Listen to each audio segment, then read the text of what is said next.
Welcome to Not Milk Never Milk. Subscribe if you're lactose intolerant. You start by verifying prerequisites.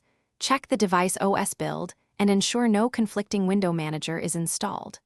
Once done, enable developer mode or grant accessibility permission for the window handler so the system can draw overlays.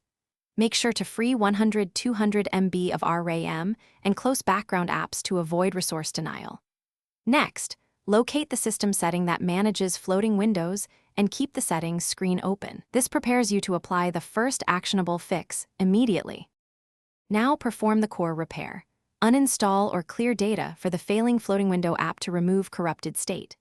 Once removed, install a known working alternative or sideload the correct APK/version that matches your OS. This avoids compatibility mismatches. After installation, make sure to grant overlay, draw over other apps, and run in background permissions so the handler can display windows.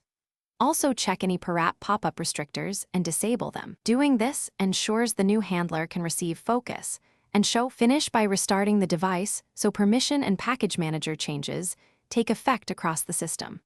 Once rebooted, test with several apps that use floating windows to confirm consistent behavior and adjust per app overlay permissions if one app is blocked.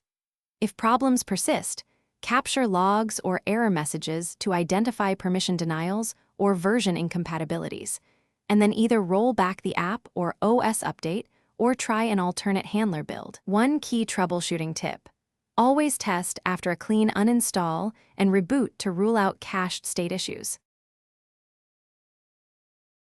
Thanks for watching. If this was helpful, leave a like and consider subscribing. See you next time.